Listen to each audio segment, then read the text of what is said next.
Shalom, persekutuan keluarga yang diberkati oleh Tuhan Yesus Kristus.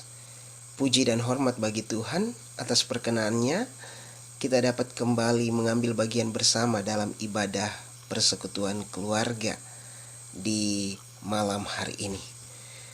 Menarik Bapak Ibu Saudara-saudari sekalian, kalau kita memperhatikan logo GPIB berdasarkan Injil Lukas 13 ayat 29, gereja kita memiliki moto yang berbunyi, dan orang-orang akan datang dari timur dan dari barat dan dari utara dan selatan, dan mereka duduk makan di dalam kerajaan Allah. Ya, saya jadi teringat pada nasihat orang tua saya dulu waktu kecil. Mereka sering bilang, kalau kita orang basudara atau orang bersaudara, jika kita sudah bersama dalam satu meja makan, berarti kita akan selalu ingat pada ajaran-ajaran kehidupan yang biasa diucapkan, disampaikan, dituturkan oleh orang tua kita. Yang intinya adalah hidup baik-baik. Hidup itu saling berbagi, saling sayang, dan tidak boleh bikin susah orang lain. Jadi, maksudnya duduk makan bersama itu menjadi gambaran hidup dalam damai. Bukan sebaliknya. Hidup saling menjatuhkan, saling bermusuhan, hidup tidak harmonis antara satu dengan yang lain. Apalagi kalau hanya karena makanan. Makanan harusnya menjadi gambaran hidup yang diberkati, bukan justru karena makanan hidup jadi batu sandungan. Nah, bicara soal batu sandungan, Rasul Paulus sedikitnya menuliskan tentang kata batu sandungan sebanyak 3 kali dalam pembacaan kita di 1 Korintus pasal 8 ayat 1 sampai 13 ini. Umat Tuhan, Ibu Bapak sekalian, bagian penting untuk diperhatikan karena Paulus merasa bahwa kehidupan setiap anak-anak Tuhan tidak boleh menjadi batu sandungan bagi orang lain. Kenapa demikian? Kita perlu melihat terlebih dahulu konteksnya. Kota Korintus secara geografis, kota ini terletak di pertengahan segala arus perdagangan antara daerah-daerah timur dan barat. Wilayahnya menampakkan semua ciri sebagai sebuah kota perdagangan dengan penduduknya yang plural. Sebagai kota pelabuhan yang berkembang dengan budaya dan pengetahuan di atas rata-rata, maka daerah-daerah di sekitarnya juga mengalami gaya hidup yang sama. Segala macam agama, aliran, dan kepercayaan mendapat pendukung dan penganut di kota itu. Itulah sebabnya ada begitu banyak kuil dewa-dewi berdiri di sana dengan berbagai ritualnya juga. Dan jemaat Tuhan yang hadir di tengah heterogennya budaya dan agama tersebut menemukan diri mereka harus mampu menjawab pertanyaan-pertanyaan yang sepertinya sederhana, namun dapat menyesatkan dan merusak kehidupan rohani mereka jika itu tidak terjawab dan disikapi dengan tepat.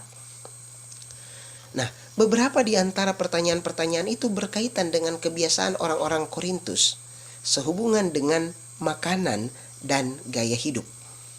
Ada yang mempertanyakan, apakah boleh orang yang sudah menjadi Kristen makan daging dari daging yang sudah dipersembahkan kepada berhala di kuil-kuil? Di sisi lain, mereka ada yang berpendapat bahwa karena kita sudah dimerdekakan di dalam Kristus, maka boleh saja makan daging dari daging yang sudah dipersembahkan. Sedangkan ada juga yang berpendapat bahwa tidak boleh makan, karena itu sisa dari persembahan berhala. Dan konsepnya adalah orang Kristen tidak boleh mencemarkan diri dengan makanan hasil persembahan berhala. Nah, melihat hal yang demikian, maka Rasul Paulus merasa perlu untuk menjelaskan dengan detail tentang keadaan itu, supaya tidak ada lagi perdebatan di antara mereka yang akhirnya menimbulkan perpecahan. Paulus dengan jelas mengatakan bahwa dalam hal ini bukan masalah makanannya, tetapi bagaimana setiap orang Kristen harus punya sikap yang baik supaya yang dilakukan tidak menjadi batu sandungan bagi orang lain. Saya mau ajak kita untuk melihat teks pembacaan kita pada saat ini. Dalam ayatnya yang pertama, Paulus mengatakan bahwa mengenai daging persembahan berhala, kita semua memiliki pengetahuan. Pengetahuan yang dimaksud oleh Paulus adalah bahwa jemaat yang di Korintus memahami bahwa tidak ada sesuatu apapun yang haram. Bagi sebagian umat Korintus yang telah memiliki pengetahuan yang matang atau kedewasaan secara spiritual, mungkin tidak terlalu masalah hendak memakan daging bekas persembahan berhala atau bukan. Namun, Paulus mengingatkan bahwa jika kita memiliki pengetahuan itu, kita harus berhati-hati, karena hal itu bisa membawa kita kepada kesombongan. Kesombongan dalam konteks ini ditunjukkan ketika kita mendorong atau mungkin memaksa orang lain memakan segala sesuatu karena tidak ada yang haram, sementara orang lain menganggap bahwa masih ada beberapa jenis makanan yang haram. Nah, itulah sebabnya Paulus mengatakan bahwa pengetahuan yang demikian membawa pada kesombongan. Namun dikatakan di situ, kasih senantiasa membangun. Di sini Paulus sedang membandingkan, Ibu Bapak, antara pengetahuan dan kasih. Persoalannya, jemaat Korintus memang bukan kekurangan pengetahuan. Apa yang mereka ketahui juga tidak sepenuhnya salah. Persoalan mereka terletak pada cara pandang terhadap pengetahuan. Mereka melihat pengetahuan itu sebagai segala-galanya dalam kekristenan. Sedangkan Paulus mengajarkan keutamaan kasih itu. Jika kita memiliki kasih, sekalipun kita mengetahui bahwa semua makanan halal, namun kita tidak akan memaksakan pandangan tersebut serta mendorong orang lain untuk memakan makanan yang kita makan. Selanjutnya, jika kita lihat di ayatnya yang kedua, Paulus menegaskan hal tersebut dengan menjelaskan bahwa jika ada orang yang mengklaim bahwa dia memiliki pengetahuan itu, hal tersebut sebenarnya membuktikan bahwa dia belum memiliki pengetahuan yang lebih baik. Kita lihat di dalam ayatnya yang kedua itu. Jika ada orang yang menganggap bahwa dia mengetahui bahwa semua makanan halal, sehingga dia mendorong orang lain untuk memakan segala sesuatu, hal itu menunjukkan bahwa sebenarnya dia belum memiliki pengetahuan yang lebih penting, yaitu kasih yang membangun itu. Maksud sebaliknya, jika kasih menjadi pertimbangan atas pelaksanaan pengetahuan, maka kita akan menolak tindakan yang merugikan dan melemahkan orang lain. Maka demikian yang dimaksud di dalam ayatnya yang ketiga, Ibu Bapak. Allah mengenal dan mengakui kita di dalam kasih yang kita nyatakan terhadap kehidupan di sekitar kita. Maka selanjutnya dari ayat 4 sampai ayat yang ke-7, Paulus di situ menjelaskan bahwa Allah adalah Allah yang esa, yaitu Yesus Kristus yang olehnya kita hidup. Tidak ada Allah lain yang hidup, bahwa semua berhala adalah mati. Maka makanan apapun semuanya boleh dimakan, namun belum semua orang memahami hal ini.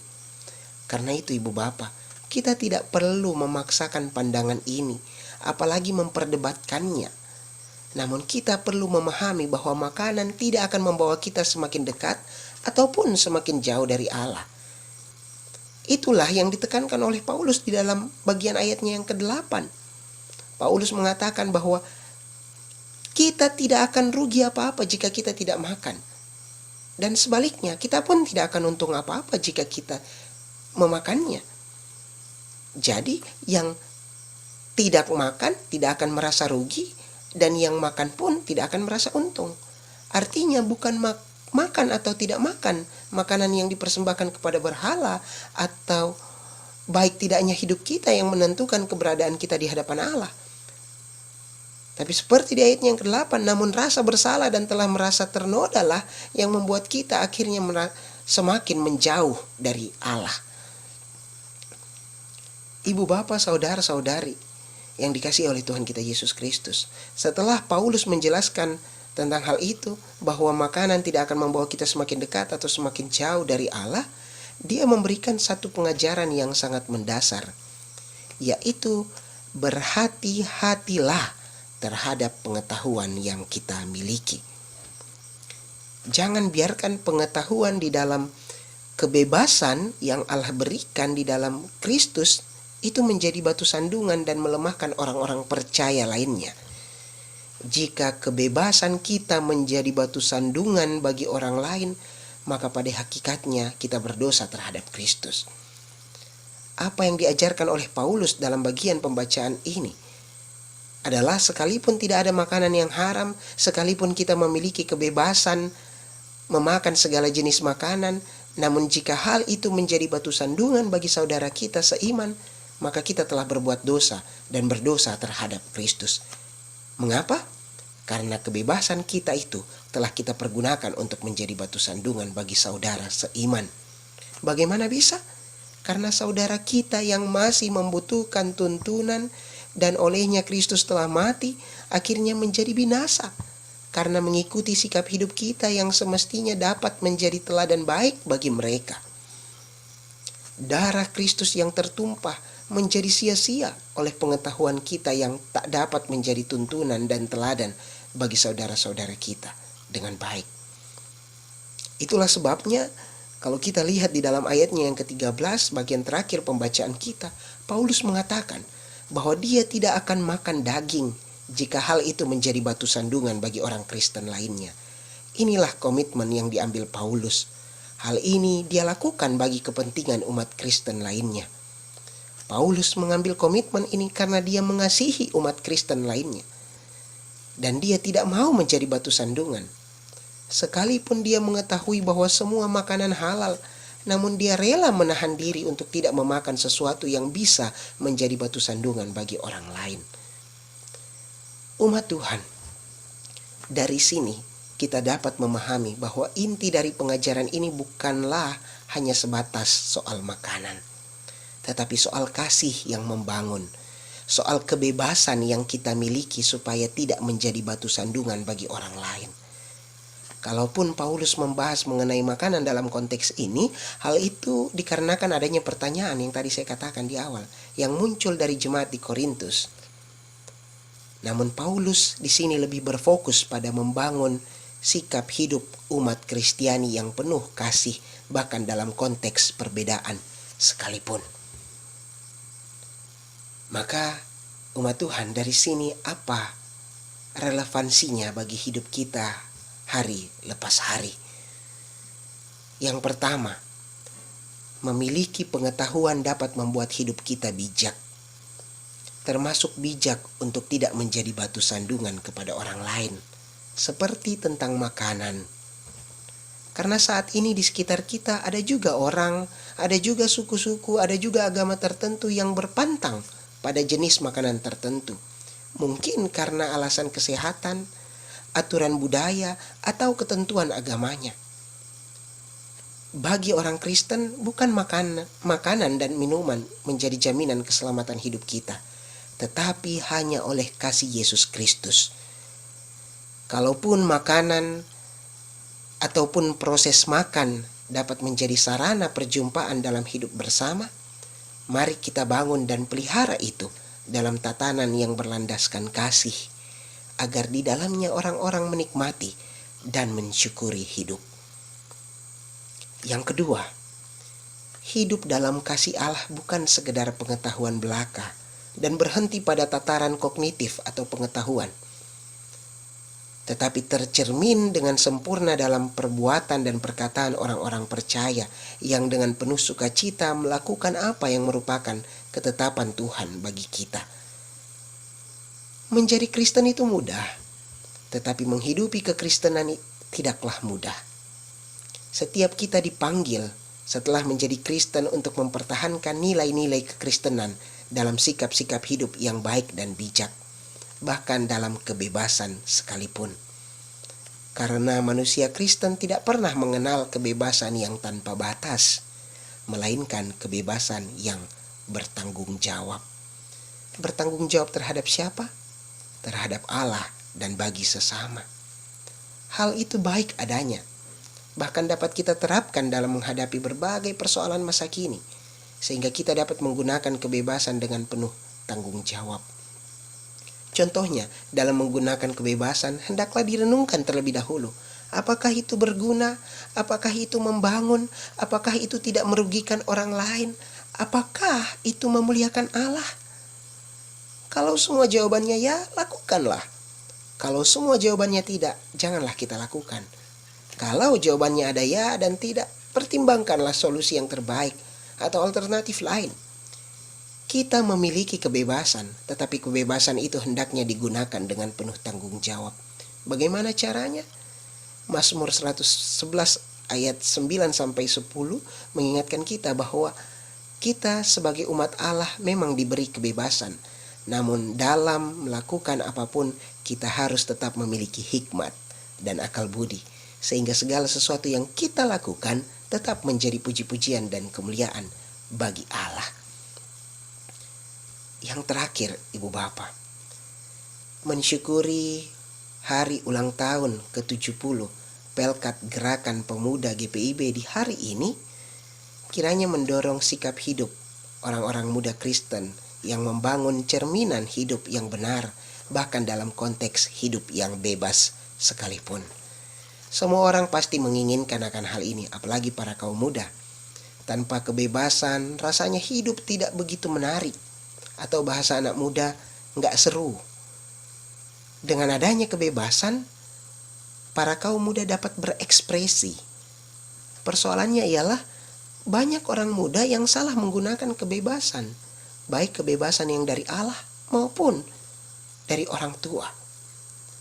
Misalnya diberi kesempatan dan kebebasan memiliki banyak teman, seharusnya ini menjadi peluang bagi para kaum muda untuk berjumpa dan berkumpul dengan banyak teman dan saling mengasah potensi yang membangun. Bukan justru sebaliknya, dalam perjumpaan malah melakukan atau bahkan menerima penolakan akibat tindakan-tindakan yang tidak berkenan. Entah karena penampilan, tutur kata, atau bahkan tingkah laku kepada sesamanya yang tidak baik. Saudara-saudari, para rekan pemuda, ingatlah bahwa memang kita punya kebebasan untuk melakukan apa saja yang kita mau, menikmati apa yang kita mau. Namun perlu kita ingat juga akan keberadaan kita dan orang-orang di sekitar kita. Sungguh menyedihkan jika dalam kehadiran kita, baik itu melalui penampilan kita, perkataan, bahkan perbuatan, membuat orang lain itu jadi terusik atau bahkan terjerumus. Apalagi jika yang melihat itu orang yang belum mengenal Tuhan atau baru percaya. Ujung-ujungnya kita menjadi batu sandungan. Bagaimana kita akan bersaksi tentang Kristus pada mereka kalau diri kita sendiri itu tidak menampakkan Kristus itu sendiri? Umat Tuhan, apapun yang kita lakukan dan jalani, bahkan dalam kebebasan sekalipun, lakukanlah itu dengan penuh kasih dan tuntunan hikmat Tuhan, agar kehadiran kita bukan menjadi batu sandungan, melainkan menjadi hormat dan kemuliaan bagi Allah. Selamat hari ulang tahun ke-70 Pelkat Gerakan Pemuda GPIB. Teruslah bergerak, teruslah menjadi berkat. Terpujilah Kristus. Amin.